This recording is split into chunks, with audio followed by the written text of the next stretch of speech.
अस्सलाम वालेकुम। Overseas Pakistanis के बारे में हमने एक दिन बात की थी जिस पे काफ़ी हमें फ़ीडबैक मिला। आज मैं ओवरसीज़ पाकिस्तानीज़ को एक और बात याद करवाना चाहता हूँ कि इंडिया के जो नॉन रेजिडेंट इंडियंस हैं, जो इंडिया के लोग अमेरिका या बरतानिया या यूरोप में रहते हैं, वो वहाँ की सियासत में कितने फ़ाल हैं और किस तरह वहाँ की सियासत में उन्होंने अपनी जगह बनाई है। ना सिर्फ जगह बनाई है बल्कि वो टॉप की पोजीशन कैप्चर कर रहे हैं। जैसा कि अमेरिका में वाइस प्रेसिडेंट जो है कमला हैरिस, वो इंडियन है। और अभी हाल ही में बरतानिया के वज़ीर आज़म ऋषि सुनक जो इलेक्शंस हार गए और उन्होंने अपने ओहदे से सुबकदोश हो गए, उनके जाने के बाद नए वज़ीर आज़म केयर स्टारमर ने जिस तरह हैंडशेक किया और जिस तरह इक़्तिदार आने वाले ने जाने वाले के सपोर्ट किया है, उसकी सोशल मीडिया पे बड़ी तारीफ़ें हो रही हैं। और कहा जा रहा है, देखें जो महज़्ज़ब कौमें होती हैं, जो जमहूरी कौमें होती हैं, वो इंतकाल इक़्तिदार इस तरह पुरअमन तरीके से करती हैं। मैं यहाँ कुछ याद दिलाना चाहता हूँ अपने नाज़रीन को कि ये काम हम भी कर चुके हैं और 2013 में इसका मुज़ाहरा पहली बार बहुत अच्छी तरह से हुआ जब नवाज शरीफ वज़ीर आज़म बने और राजा परवेज़ अशरफ उस वक्त वज़ीर आज़म थे, वो गए और आसिफ अली ज़रदारी सदर पाकिस्तान थे, उन्होंने हल्फ लिया और बड़े अच्छे तरीके से इंतकाल इक़्तिदार हुआ। उसके बाद दूसरा मौका आया 2018 में जब इमरान खान पाकिस्तान के वज़ीर आज़म मुंतखब हुए।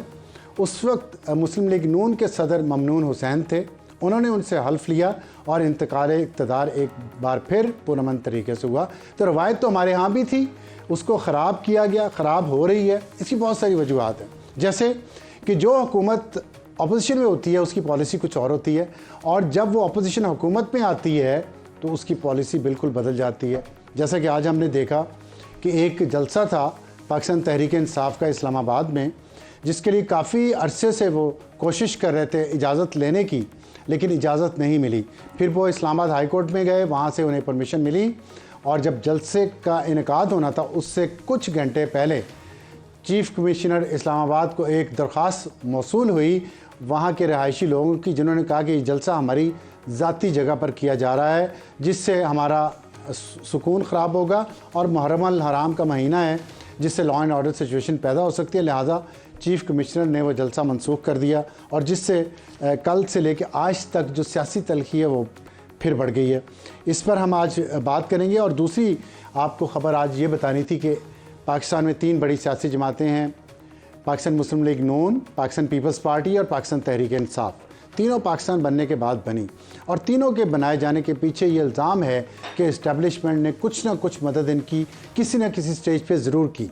आज एक और सियासी जमात बनाएगी, मैं इसमें एक सियासी जमात भूल गया, MQM जो कराची की मुहाजिर कौमियत की नुमाइंदा थी, उसके पीछे भी इस्टेब्लिशमेंट का हाथ था।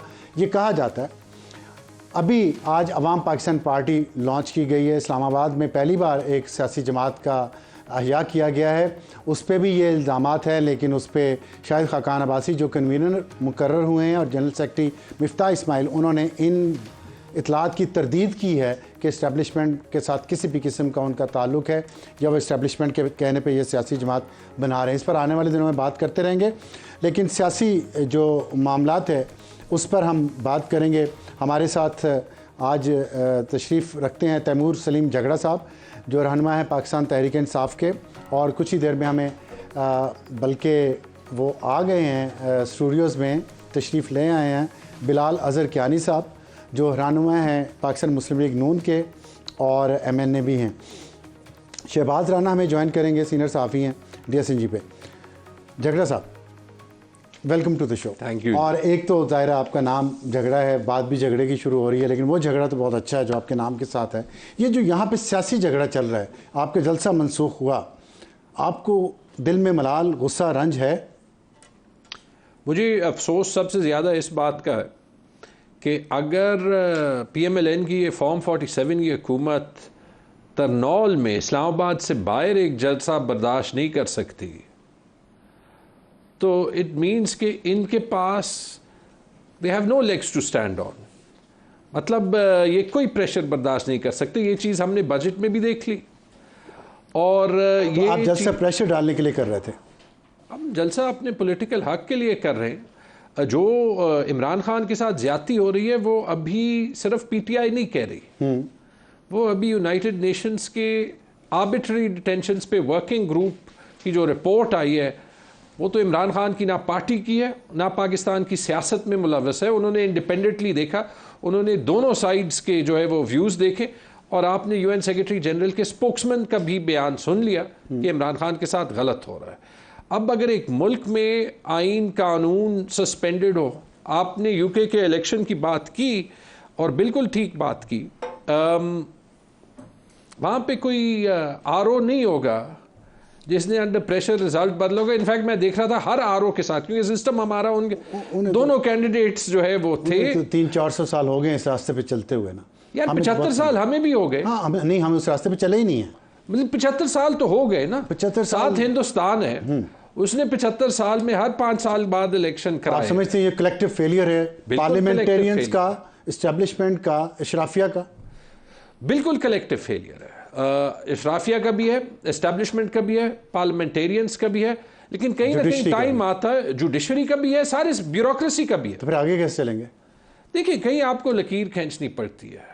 मेरे दोस्त हैं बिलाल कियानी साहब, at least over the last little bit of time बार बार वो कह रहे हैं कि बात करनी चाहिए, लेकिन बात ऐसे तो नहीं होती ना। क्या शराइत होनी चाहिए? शराइत है आपकी कुछ? यार मैंने तो यही कह दिया कि शराइत ना भी हो, जिस दिन ये सीरियस होंगे बात करने में ऑटोमेटिकली बात हो जाए। बिलाल साहब, आप सीरियस नहीं हैं बातचीत करने में? जो हम अभी हमने आप कहने से पहले जो बात की है हमने, वो यही बात की है कि एक कशमकश जारी है, पुरअमन इंतकाल इक़्तिदार नहीं होता, अपोजिशन हुकूमत में आने के बाद बदल जाती है, वो अपोजिशन को दबाना शुरू कर देती है। आपने जलसा मनसूख किया, एक तलखी बढ़ गई, आप चाहते हैं स्टेबिलिटी आए, इस तलखी के साथ मईशत कैसे संभलेगी?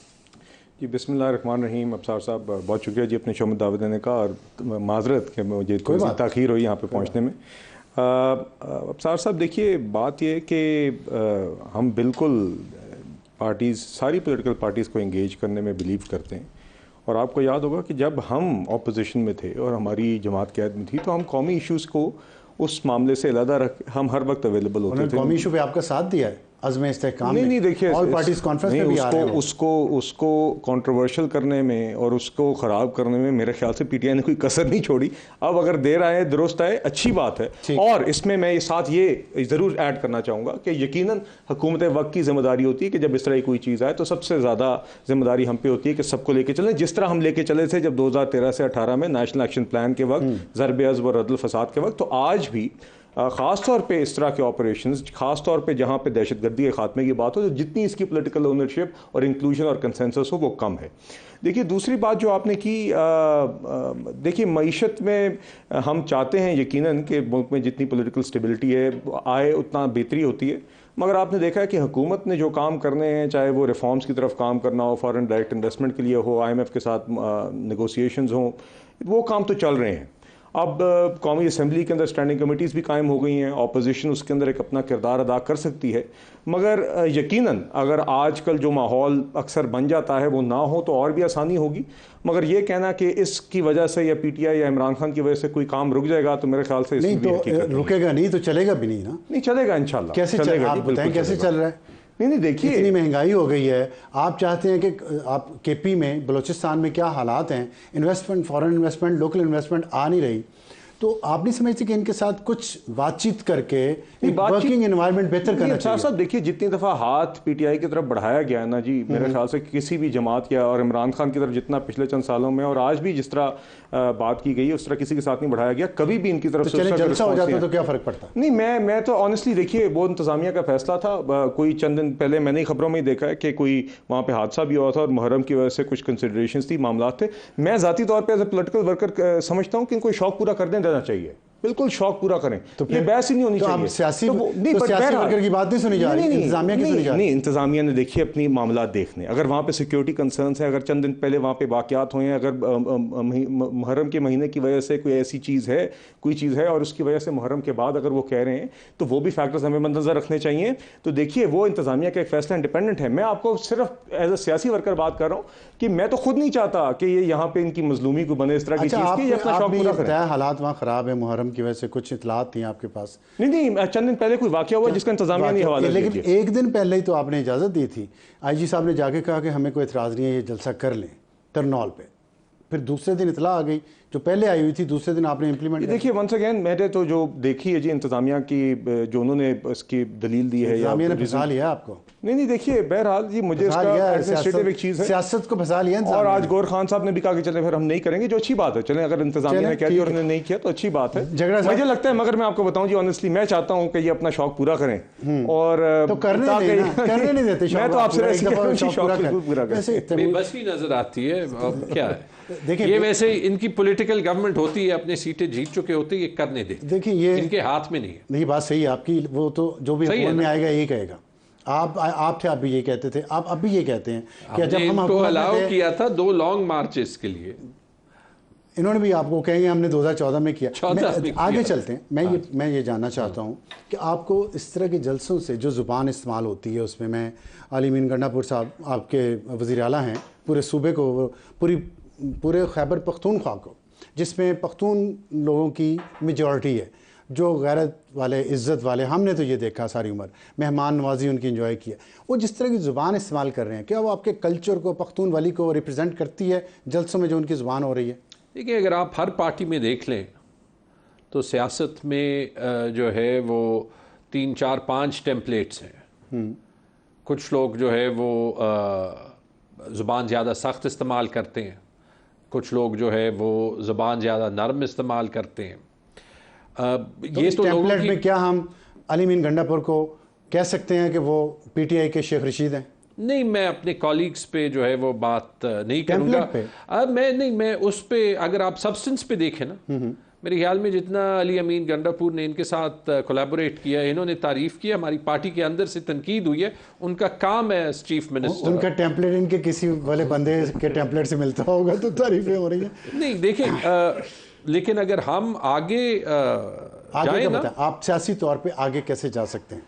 देखिए, सियासी तौर पे तो आगे ऐसे ही जाना है कि आपको पॉलिटिकल टेम्परेचर डाउन करना है। वो तो आपका भी जिम्मेदारी उतनी है ना, एक सूबे में आपने देखा आज, हालांकि कोर्ट की परमिशन थी, जलसा नहीं किया, और क्या क्या करेंगे ये कहते हैं पार्लियामेंट में पीटीआई कोलैबोरेट कर रही है।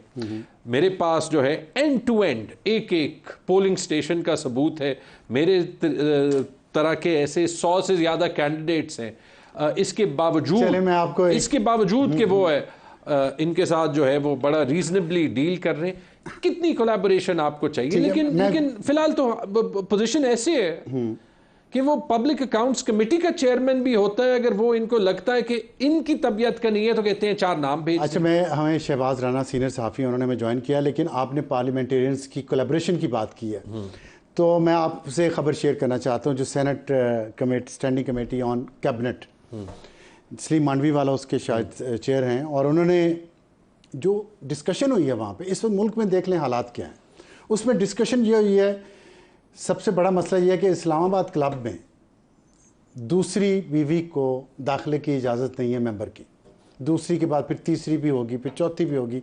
तो ये वहाँ एग्जांपल दी गई कि इस्लाम में तो 4 शादियों की इजाज़त है।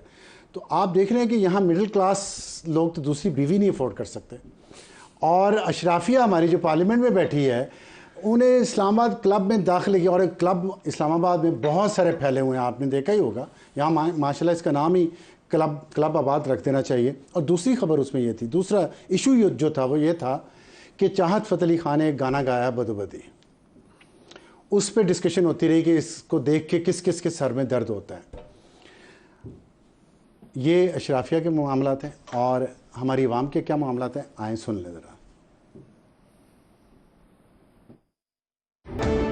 शहबाज राना साहब, आपने सुना, क्या ख्याल? आप बहुत ख़बरें देते रहे हैं बजट पे, बजट के बाद जो हालात हैं और जो अशराफिया का हाल है और जो हमारे आवाम का हाल है, ये इतना फ़र्क जो आ गया है, ये क्या दूर होगा?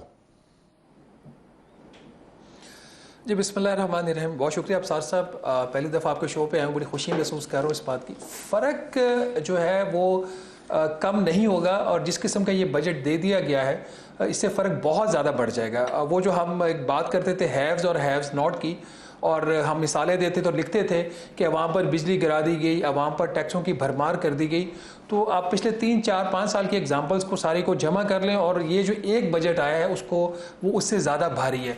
पाकिस्तान की तारीख में किसी भी साल में एक साल के अंदर 1700 अरब रुपए के इजाफी टैक्सेस नहीं लगे, और इस दफ़ा जिस किस्म की टैक्सेशन हुई है उसके दो नुकसान आपको हो रहे हैं। एक तो ये कि आपकी जो तनख्वाह खासतौर पर प्राइवेट सेक्टर की वो कम हो गई उस टैक्सेस की वजह से।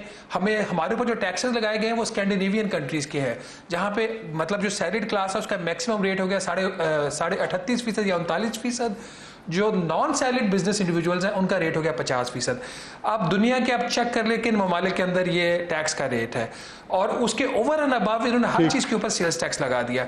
50% इनकम टैक्स, 18% जीएसटी, अब एफईडी जो है वो सेल्स टैक्स के मोड में वो भी लगा रहे हैं। तो ऑन एन एवरेज एक जो सैलरीड पर्सन है उसकी 70 से 75% जो अब तनख्वाह वो टैक्सेस में जा रही है। और दूसरी साइड पे हमारे मुल्क का वो तबका है, वो इशराफिया है जिनके ऊपर किसी भी किस्म का इजाफी बोझ नहीं डाला गया। एक सेक्टर जिसको गवर्नमेंट ने ज़रूर हिट किया है बजट में वो हमारा एक्सपोर्टर है, जिसके ऊपर पहले एक फिक्स टैक्स होता था 1% का, अब उसको नॉर्मल टैक्स रजीम में लेंगे। Other than that income tax की नई एग्जम्पशंस आई हैं, सेल्स टैक्स की छूट कुछ सेक्टर्स के लिए बरकरार रखी गई है, लेकिन वो तबका जिसकी आवाज़ नहीं थी उसके ऊपर बोझ डाला गया। तो ये जो डिवाइड अशराफिया को मतलब आपने जो जी इनको बहुत ज़्यादा रिलीफ मिला है। ये जो बिजली के बिल अभी तो जून में जो लोग रिसीव कर रहे हैं, लोग शॉकिंगली उसको रिसीव कर रहे हैं। इसमें जब इनको अगस्त के महीने में जुलाई का बिल मिलेगा तो इनके लिए अनबेरेबल हो जाएगा।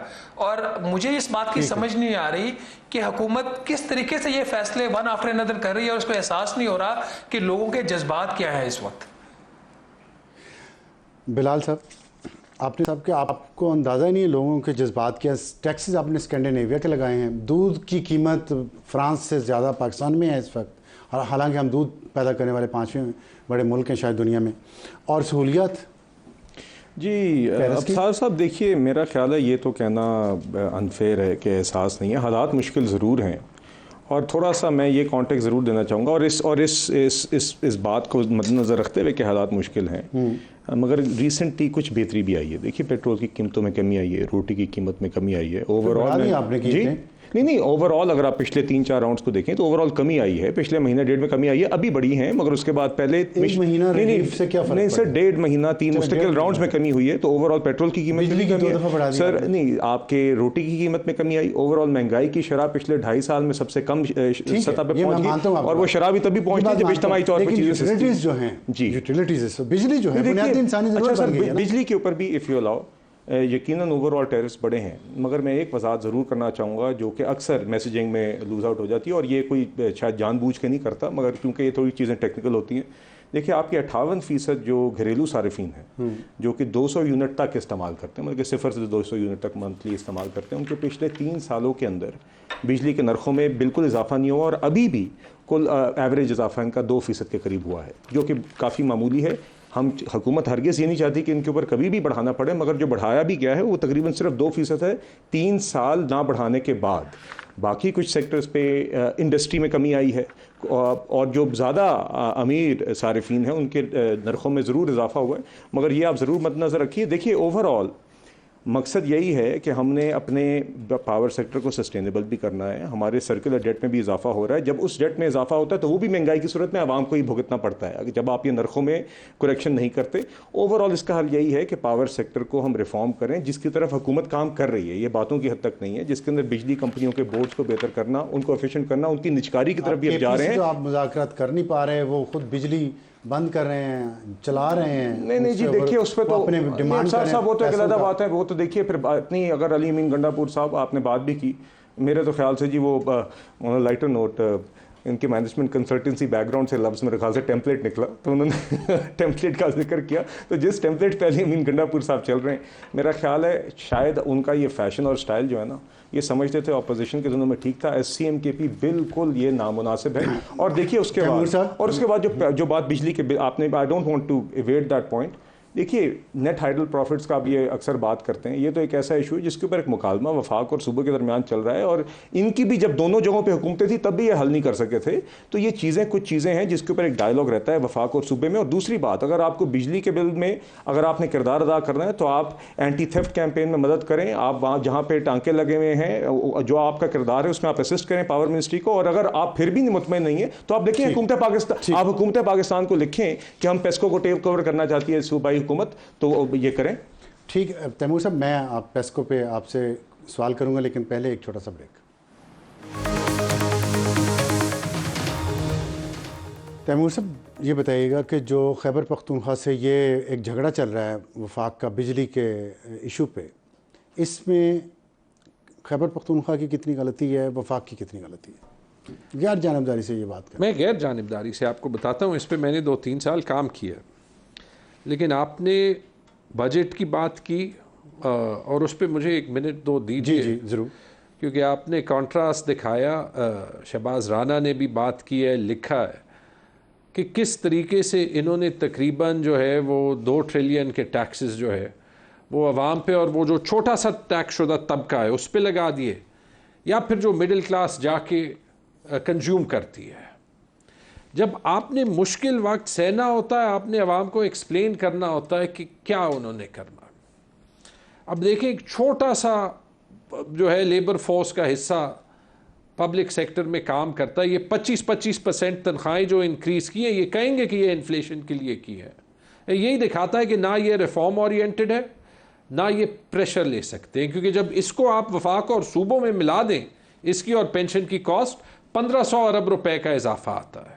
आप पे हम पे जो बड़ा है टैक्स, उससे ये कलेक्ट करते 75 अरब रुपए इजाफी। लेकिन क्यों हम दे रहे हैं और क्यों हम बार बार कर्जे ले रहे हैं? क्योंकि ये बोझ ये कम करने के लिए तैयार नहीं है। आपको मुझे भी पता है कि सरकार के बहुत से महकमों में 10 में से 2 लोग काम नहीं करते। वो सारी सरकारी ऐसी है ना, सूबाई हो या वफाकी हो है। ये अब बिग ब्रदर तो वफाकी हुकूमत है, रास्ता दिखाए। लेकिन आपको कोई अच्छी एग्जांपल सेट करनी चाहिए थी ना। केपी में 11 हमने साल की है। मैंने पेंशन प्रोग्राम जो इंट्रोड्यूस किया था 2022 में, बहुत तनकीद खा के इन्होंने आज उसको कॉपी किया है। आई विश बल्कि कि पेंशन वो उन लोगों के लिए सिर्फ ना लगाते, क्योंकि मुझे 3-4 साल लगे थे वो पॉलिटिकल एपेटाइट बनाने के लिए। लेकिन ये क्या वजह है कि सियासी जमातों में जो शख्स अच्छा काम करता है, जैसे आप हैं, उनको फिर साइड लाइन पर कर दिया जाता है? शाहिद खान अब्बासी का भी यही शिकायत है, मिफ्ता की भी यही शिकायत है। क्यों ऐसा? ठीक नहीं होना चाहता ना, लेकिन इसका ये मतलब नहीं आगे जो है वो होगा। अब मैं सिर्फ इस पे आगे जो है वो जाता हूँ। आपको जो इन्होंने टैक्सेस लगाए हैं, या जैसे आपने कहा ब्लूमबर्ग में आया था दूध पेरिस से महंगा है। हाँ, ऐसे ही ऑस्ट्रेलिया से महंगा है, ऑस्ट्रेलिया से महंगा, डेवलप्ड कंट्री से महंगा हो गया। अब देखिए, आप ये देख लें एग्जाम्पल, फिर एग्जाम्पल सेट कर लें। आपने प्राइम मिनिस्टर हाउस का खर्चा बढ़ाया, आपने पार्लियामेंटेरियंस की डी फैक्टो सैलरी बढ़ाना नहीं चाहते थे तो जो मराद थी वो बढ़ा दी।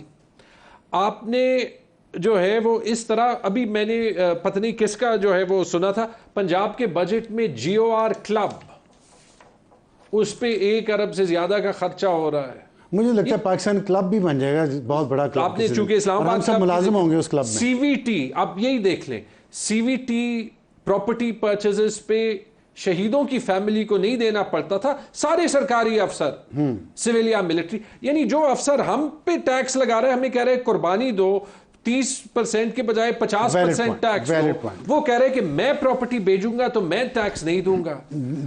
आई एम सॉरी, ये कैसे कर सकते हैं? बस हो गया। शहबाज साहब, तैमूर साहब ने बड़ा पर्टिनेंट सवाल पूछा कि कैसे कर सकते हैं। आपका मैं एक ट्वीट पढ़ रहा था पिछले दिनों, जिसमें आपके ट्वीट से काफ़ी मायूसी झलक रही है। आपने कहा है सबको पाकिस्तान छोड़ दो अगर आपके पास चॉइस है, या अपनी सैलरी कैश में लो, या अपने असासे डिक्लेयर मत करो, या टैक्स नेट में ना हो अगर अभी तक नहीं आए, और या फिर किसी पावरफुल ग्रुप को ज्वाइन कर लो जिसको इनकम टैक्स से एग्जेम्पशन हो। ये क्यों कहा आपने? अब सार साहब 28 जून को जब बजट इनका अप्रूव हुआ कौमी असम्बली से, तो वो जो फाइनेंस एक्ट है उसको मैं पढ़ रहा था, और जैसे मैं उसको क्लॉज बाय क्लॉज पढ़ रहा था, मुझे इस बात का दुख हो रहा था कि मैंने अभी तक मुल्क क्यों नहीं छोड़ा। ये मैं आपको अपने अंदर की फीलिंग बता रहा हूँ विदाउट एनी एग्जैजुरेशन। मैं बड़े प्लेन अल्फाज में, खैर मैं उस वक्त जुमे का दिन था, अपनी खबरें भी करनी थी, मैंने प्रोग्राम रिकॉर्ड करवा के जब मैं रात को 12 बजे घर पहुंचा तो मेरे ऊपर एक, जिस तरह आपके ऊपर एक बर्डन ही होता किसी चीज़ का कि हम किस मुल्क में रह रहे हैं, हम कोशिश कर रहे हैं कि ईमानदारी से अपनी ज़िंदगी गुजारें, कोशिश कर रहे हैं कि हर काम जो है जिस कानून के अंदर रह के करें। तो इन कोशिशों का नतीजा हमें यह दिया गया है कि वो क्लास जो कि ग्रॉस इनकम के ऊपर, नेट के ऊपर नहीं, कुछ ऐसे आपके बिजनेसेस हैं या इवन के नॉन बिजनेस इंडिविजुअल्स हैं, वो खर्चा माइनस करके बाकी उनकी जो आमदन नेट बचती है उसका वो टैक्स देते हैं। मैं, आप और हमारे जैसे करोड़ों जो सैलरीड पर्सन है वो ग्रॉस इनकम के ऊपर इनको 39% टैक्स देंगे, वो हर तरह का सेल्स टैक्स देंगे। वो क्लास जो पहले ही सिस्टम के अंदर नहीं थी उनको आपने और ज़्यादा मराद दे दी। आपने कौमी असम्बली का बजट 46%, सेनेट का बजट 58%, आपने प्रेसिडेंट ऑफ पाकिस्तान के ऑफिस का बजट 63% जब बढ़ा दिया, तो फिर मेरे आप जैसे हम लोगों के लिए क्या ऑप्शन बचते हैं? हम ये वज़ीर-ए-आज़म का भी अच्छा ठीक है, ऑप्शन नहीं बचते, ठीक है, लेकिन आपने जो दूसरों को मशवरा दिया है, आप इनमें से कौन से मशवरे पे अमल कर रहे हैं खुद? वो आखिर में आपने अफसार साहब नोट पढ़ा था कि जो अबव 5 में कोई भी ना करे वो 25 रुपए लेके घर चला जाए। मैं 25 रुपए वाला हूँ। आप 25 रुपये, फिर आपने भी कॉम्प्रोमाइज़ किया ना। आप दूसरों को मशवरे दे रहे हैं लेकिन खुद आप में कोई बड़ा फैसला करने का हौसला आप में भी नहीं है। हुकूमत को हम कहते रहते हैं। देखिए मैंने आपको बताया ना, हर किसी के पास चॉइस नहीं होती। मेरे पास ये चॉइस नहीं है कि मैं मुल्क छोड़ दूं। ठीक है, कुछ लोगों के पास अभी भी चॉइस है। मैंने कहा जिनके पास चॉइस है, मेरे पास चॉइस नहीं है क्योंकि मैं फाइलर हूँ। मेरे पास इसलिए चॉइस नहीं है कि मैं सिस्टम का हिस्सा बन चुका हूँ। मैं अब इस सिस्टम से निकलूंगा तो मुझे पेनल्टी पड़ेगी। बिलाल साहब, आपने सोचा, देखिए मिडिल क्लास पढ़ा लिखा टैक्स पे, और वो उसने क्या चॉइसेस दी? वो कहते हैं मेरे पास सिर्फ ये चॉइस है कि मैं 25 रुपये, 100 रुपये मैं कमाऊँ तो 25 रुपये घर लेके चला जाऊँ शाम को। बताएं क्या ये है, क्या हुकूमत है, क्या रियासत है, क्या इस मुल्क के अवाम का हाल है? जी अफसार साहब, देखिए हालात तो यकीनन इज्तमाही तौर पे कलेक्टिवली ओवर द ईयर्स ख़राबियाँ रही हैं और उसके ऊपर एक बहस रही है, और इस वजह से हम आज यहाँ खड़े हैं कि टैक्स कलेक्शन उस तरह नहीं है जिस तरह होनी चाहिए। और यकीनन तीसरा बजट है आपका, आप फिर कह रहे हैं उस जगह खड़े हैं। देखिए अफसार साहब, बात ये है बजट बेशक तीसरा हो मगर ये मसाइल जो हैं, और इसके अंदर देखिए हमने, अगर आप देखें तो हमने, अब आप दो साल पहले मुल्क डिफ़ॉल्ट के नहज पे खड़ा हुआ था और बिल्कुल डिफ़ॉल्ट के नहज पे था। आपने डिफ़ॉल्ट को अवर्ट किया, उसके बाद बीच में केयर टेकर गवर्नमेंट आई, उसके बाद हमने वापस कमान संभाली है। सैलरी क्लास नो डाउट सबसे ज़्यादा बोझ उठाती भी आई है। आज भी हुकूमत नहीं चाहती थी कि 1 रुपया भी उन पर टैक्स बढ़ाए, मगर आपकी भी एक मजबूरी है कि आपको आप एक आईएमएफ प्रोग्राम में क्यों नहीं नजर आई दूसरी तरफ? किस तरफ जी? जहाँ पर अशराफिया नहीं वहाँ पे भी देखिए, वहाँ पे आपने करना है और आप कर रही है, हुकूमत कर रही है। देखिए वक्त कर लेते हैं ना जब अवाम नहीं तो करिए आप। देखिए टैक्स रेट्स मौजूद हैं, मसला इन्फोर्समेंट का है, और ये मसला सिर्फ हमारी हुकूमत का नहीं है, रियासत का है। नहीं हुकूमत नहीं करनी है, हम नहीं करनी है, डंडे पे करनी है, और बिल्कुल रियल एस्टेट सेक्टर को भी देना होगा। कोई इलाज नहीं, डंडे के अलावा कोई इलाज नहीं है सर। डंडे के अलावा ये तो फिर डंडे के अलावा जमहूरियत नहीं सर, दुनिया में डंडे के अलावा कोई इलाज नहीं होता। इन्फोर्समेंट का मतलब यही है। देखिए नहीं बिल्कुल ऊपर ही चलना चाहिए। मैं आपसे बिल्कुल इत्तेफाक कर रहा हूँ कि बड़ी गाड़ियों वाले, बड़े घरों वाले, बिल्कुल आप सही कह रहे हैं, ट्रैवलर्स, बिल्कुल आप सही कह रहे हैं, जो क्लब के मेंबरान्स हैं। नहीं अफसार साहब, आपकी बात से मुकम्मल इत्तेफाक है। इसीलिए अब आज हाँ तो इत्तेफाक से आगे इम्प्लीमेंटेशन पे आ जाएं। तो शहबाज शरीफ साहब ने एज प्राइम मिनिस्टर, उन्होंने अभी आपने देखा कि एक एफर्ट किया, आपने एक फॉरेन कंसल्टेंट, बल्कि इन्हीं की साबिका फर्म उसको एंगेज किया है, इनकी साबिका फर्म के टेम्पलेट का याद है जी, टेम्पलेट सर गुजारिश कंप्लीट दिस पॉइंट। इसी तरफ के एफबीआर को डिजिटाइज करें। एफबीआर के अंदर भी यकीनन हर किस्म के अनासर मौजूद हैं, ह्यूमन इंटरेक्शन कम करें और इन्फोर्समेंट की तरफ जाएं। डिजिटाइजेशन होगी, एफबीआर स्ट्रेंथन होगा, तो ये वो सेक्टर्स जो नहीं, जिनके ऊपर उस तरीके से इन्फोर्समेंट हो रही, जो नहीं अपने शेयर ऑफ टैक्सेस अदा कर रहे, मसला यही नहीं है कि उन पर टैक्स लागू नहीं है, मसला ये है कि उनसे कलेक्टिंग किया जा रहा है। वो कलेक्शन करने के लिए अब इकदाम उठाए जा रहे हैं। इसके अंदर सबको एक हिस्सा अदा करना होगा और यकीनन हमें इंश्योर करना होगा कि सैलरी क्लासेस के अलावा और भी लोग जितनी रामलीला सुनी है मैंने, आपको यकीन है कि ये कर पाएंगे?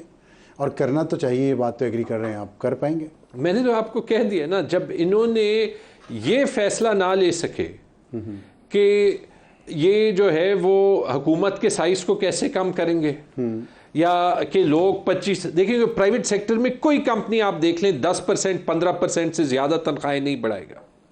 सही है। तो जो हुकूमत जो है 10,000 अरब रुपए सिर्फ कर्ज के सूद की अदायगी में देती है, उसके पास कैसे जो है वो अपने मुलाजमीन के लिए 25% इंक्रीज हो जाती है, जब वो फैसला नहीं ले सकते। यार ये तो एक जलसे की इजाजत नहीं दे सकते, वो इनके हाथ में नहीं है, मुझे पता है ये दे देते तो ये कैसे मुश्किल काम जो है वो करें। मुश्किल काम नहीं कर सकते। शहबाज राना साहब, आखिरी बात आप सिर्फ ये बताइएगा कि जो शख्स आप जैसे बहुत सारे लोग, जिसमें मैं भी शामिल हूँ, 100 रुपया कमा के 25 रुपये घर लेके जाएंगे शाम को, उनके लिए कोई उम्मीद, कोई एडवाइस आप करेंगे हुकूमत को? उन्हें नहीं, हुकूमत को, कि उनकी ज़िंदगी थोड़ी बेहतर हो जाए। देखिए, एक तो खैर हुकूमत को मेरी और आपकी एडवाइस की ज़रूरत नहीं है, लेकिन जो अगर पॉजिटिविटी, ऑप्टिमिज्म की ये जो बात करते हैं वो उसी सूरत में हो सकती है जब इनको एहसास हो कि इन्होंने किया क्या है। जैसे अभी बिलाल साहब का तो कसूर नहीं है, लेकिन बिलाल साहब ब्रेक से पहले कह रहे थे कि जी जो सबसे पूरे तबका उसके लिए 2% इजाफा किया गया। इनकी कैबिनेट की समरी कह रही है कि जो 1 से 100 यूनिट के कंजम्पशन वाला कंज्यूमर है, प्रोटेक्टेड कंज्यूमर, उसके लिए जो पर यूनिट कीमत में इजाफा हुआ वो 51% है। दूसरी बात, ये नई पार्लियामेंट वजूद 26 मई को कौमी असम्बली की जो फाइनेंस कमेटी, मैं स्टैंडिंग कमेटी की बात नहीं कर रहा, फाइनेंस कमेटी की बात कर रहा हूं, बिलाल साहब को बहुत अच्छी तरह पता है। फाइनेंस कमेटी ने जो 1 से 22 तक के जो ऑफिसर्स हैं उनके लिए जो इलेक्ट्रिसिटी फ्यूल सब्सिडी थी उसको 35% से बढ़ाकर 65% की है ऑफ द रनिंग पे जो है बेसिक इनकी, और जो उनका पार्लियामेंट का अलाउंस था जो 40 से 60% था, जो ग्रेड 22 के लिए 40% था और नीचे के लिए कहीं 50 और कहीं 60, उसको बढ़ाकर इन्होंने 100% किया। ये इनका एहसास है, और ये जो आपको इंक्रीज आया इसी वजह से जो कौमी असेंबली का बजट है उसमें आपको 46 या 48% इजाफा नजर आता है। अच्छा, I don't expect any positivity. Why? Because they have not yet realise what they have done. तो क्या वो 25 रुपए जो घर लेके जाएगा उसके लिए कोई उम्मीद इस हुकूमत की तरफ से नहीं है? ना आप इन्हें कोई मशवरा दे रहे हैं? जी बिल्कुल नहीं, क्योंकि पहले एहसास करें कि इन्होंने किया क्या है। ये जो हर चीज को लपेटने की कोशिश करते हैं ना, मैं इनके एक मिनिस्टर को सुन रहा था कि जो जून का टैरिफ है, जुलाई का भी टैरिफ वही है। जो जून का टैरिफ था वो जो मुझे बता रहे हैं उसमें फ्यूल प्राइस एडजस्टमेंट है, उसमें क्वार्टरली टैरिफ एडजस्टमेंट है, उसमें दूसरे टैक्सेस हैं। मैं जुलाई का टैरिफ बता रहा हूँ minus everything, apple to apple compare करें। ये एक अभी हमें आई है कि वज़ीर-ए-आज़म शहबाज शरीफ ने जो बिजली का टैरिफ है उस पे जो मिनिमम 200 यूनिट और 200 यूनिट से ऊपर वालों पे जो उन्होंने टैरिफ में इजाफा किया था, उसके बारे में उन्होंने कुछ फरमाया है, आप भी देखिए। जो अपना गरीब तरीन जो तबका है उसको एक परमानेंट से लेकर 204 पे या 201 ले जाना वो जरूर है। 200 से एक भी यूनिट जिसने बढ़ाया है उसने बेपनाह गरीब पर जुल्म ढाया।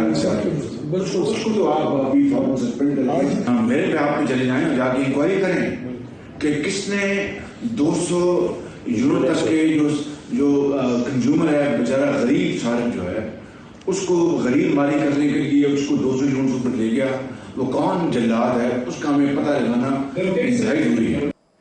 बिलाल साहब, एक मुख्तसर क्वेश्चन, सिर्फ मुख्तसर जवाब दीजिएगा। उन्होंने कहा है कि इंक्वायरी करें और उसको फिक्स कर दें। सेक्शन ऑफिसर ने की होगी असम्बली अप्रूव, ऊपर deputy secretary, joint secretary, additional secretary, वजीर, कबीना, वजीर आजम, इतने लोगों ने ये सब देखा होगा, कुछ पता नहीं चलता। आप नहीं, किसके सवाल से? ये जो 201 यूनिट वाले पे जो नहीं उन्होंने कहा ओवर बिलिंग के ऊपर जो अफसरान शामिल है उनको उस पे करें जी। ओवर बिलिंग की बात देखिए, मैं आपको उन्होंने जो प्रोटेक्टेड बैंड है जी कंज्यूमर, उसके ऊपर मेरी अभी ब्रेक के दौरान मिनिस्टर पावर अवैस लगारी अभी आया ये फुटेज, मेरी मिनिस्टर पावर अवैस लगारी साहब से अभी बात हुई है अभी आपसे, आपकी ब्रेक के दौरान उन्होंने मुझे फिर से कंफर्म किया है कि आपके तकरीबन जो 58% घरेलू सार्फिन है, जो 1 करोड़ 60 लाख से ज़्यादा घर हैं, जिसके अंदर 100 से 200 यूनिट तक आपके प्रोटेक्टेड कस्टमर्स, उनकी ऑन एवरेज 2% सिर्फ नर्क बढ़े, और जो आपके लाइफ लाइन कंज्यूमर्स हैं 100 यूनिट तक, उनका बिल्कुल नर्क नहीं बढ़ाया गया जी। तो ये चीज़ क्लैरिफाई करना बड़ी ज़रूरी है, क्योंकि इसके अंदर ये तासुर गलत जा रहा है। ठीक है, बहुत शुक्रिया मेहमानों का, और ब्रेक के बाद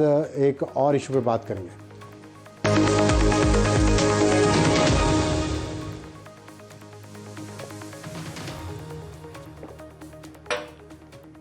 ये जो पानी का एक गिलास मैंने भी पिया है, इस पे 4 रुपये टैक्स देना पड़ा है मुझे। पानी एक बुनियादी ज़रूरत है। हवा, पानी और ख़ुराक, ये इंसान की बुनियादी ज़रूरियात हैं। हवा पे अभी तक टैक्स नहीं लगा, सारी खुराक पे लग चुका है। ये पानी का एक गिलास पीने पे, एक गिलास पे 4 रुपया टैक्स है। क्यों? मैं आपको समझाता हूँ। इस मुल्क में हाल क्या है गवर्नेंस का और टैक्सेस का कि एक पानी की बोतल 500 मिलीलीटर की अगर आप लेने जाएं बाज़ार से तो उसके नीचे जो कीमत लिखी होती है वो 44 रुपये है, उसमें 8 रुपये आपको टैक्स देना पड़ता है। लेकिन वो बोतल बेची जा रही है पेट्रोल पंप्स पे 55 रुपये की और आम दुकान से किसी से आप लें तो 70 रुपये की। ये है गवर्नेंस का प्रॉब्लम कि किसी जगह पानी की बोतल के नीचे लिखी हुई कीमत के मुताबिक आपसे चार्ज नहीं किया जा रहा। ये मैं इस्लामाबाद की बात बता रहा हूँ आपको। दूसरे शहरों में मोटरवेज़ पे क्या हाल हो रहा है वो अलग है। उसके बाद मैंने आपको बताया एक गिलास पे 4 रुपये टैक्स, पानी साफ़ पीने का जो हुकूमत का फ़र्ज़ है, जो हमसे हर बात पे टैक्स लेती है, जिसका काम है हमें अमन व अमान मुहैया करना। एक रियासत के साथ मेरा मुआहदा है, सोशल कॉन्ट्रैक्ट है, जिसमें मैंने रियासत के साथ वफ़ादारी करनी है और मैंने टैक्स देने हैं। उसके इफ्स में रियासत ने मुझे कुछ बुनियादी हुकूक मेरे उनका ख्याल रखना है और मुझे बुनियादी ज़िंदगी की ज़रूरियात मुहैया करनी है, जिसमें पीने का साफ़ पानी हर महज़ब मुल्क में ज़रूरी है। लेकिन हमारे यहाँ पीने का साफ़ पानी नहीं है और मैं अगर लूँ तो अपना लेता हूँ, उस पर भी मैं 4 रुपये टैक्स देता हूँ एक गिलास पानी पे। और अगर मैं 10 गिलास पानी पे पीऊँ तो 40 रुपये सिर्फ मैं पानी पीने पे हुकूमत को टैक्स देता हूँ। लेकिन मुझे मिलता है क्या है? बम धमाके, एक्सीडेंट्स, बुरे हस्पताल, बुरे स्कूल, कोई यहाँ पे जॉब सिक्योरिटी नहीं है, कोई यहाँ पे इंसानी सिक्योरिटी नहीं है। और वो पैसा किधर लगता है? उन क्लब्स पे, जिन क्लब्स का मैंने अभी थोड़ी देर पहले जिक्र किया है। और उन क्लब्स में बैठने वालों का, उन क्लब्स की वहाँ पे जो ज़मीन है, सरकारी ज़मीन, वो सस्ते दामों लेके उस पर सैकड़ों एकड़ में क्लब्स बनाए जाते हैं। वहाँ पे गोल्फ खेला जाती है, वहाँ पे क्रिकेट स्टेडियम बने हुए हैं जहाँ पे रात को फ्लड लाइट्स लगा के क्रिकेट मैचेस होते हैं, जिसमें बेगमात ने भी आना होता है और पहली आई तो दूसरी क्यों ना आए, दूसरी आई तो तीसरी क्यों ना आए। ये हमारे मसाइल हैं। और मैं आपको ये सिर्फ एक टैक्स पानी का बताया, मैं आपको बिजली के बिलों में कितने टैक्सेस हैं वो मैं आपको ज़रा उस पर रोशनी डालना चाहता हूँ, क्योंकि बिजली अब एक बुनियादी इंसानी ज़रूरत बन गई है। और वक्त के साथ साथ जैसे इंटरनेट बन गया है, जैसे फ्रीडम ऑफ स्पीच है, इंटरनेट भी उसमें एक बुनियादी ज़रूरत है, तो बिजली भी एक बुनियादी ज़रूरत है। तो अगर आप बिजली का बिल देखें अपना, तो उसमें आपने बिजली इस्तेमाल कितनी की है और कितने यूनिट आप इस्तेमाल करते हैं, उसका ख़र्चा कितना है, लेकिन उस पर एडिशनल टैक्सेस आप कितने देते हैं, मैं गिनता हूँ, मैं पढ़ता हूँ, आप गिनते रहें। Fuel price adjustment, finance costing surcharge, quarterly tariff adjustment, excise duty, TV fees, general sales tax, income tax, extra tax, मज़ीद tax, Neelum Jhelum surcharge, sales tax, general sales tax on fuel price adjustment, income tax on fuel price adjustment, excise duty on fuel price adjustment, extra tax on fuel price adjustment, मज़ीद tax on fuel price adjustment, sales tax on fuel price adjustment. ये 17 taxes हैं। अगर मैं बिजली के कुछ unit इस्तेमाल करूं, इतने टैक्सेस कि मेरा गला सूख गया पानी का गिलास और पीना चाहता हूं, लेकिन पानी नहीं है और पीऊँगा तो 4 पे टैक्स और दूंगा। Good night.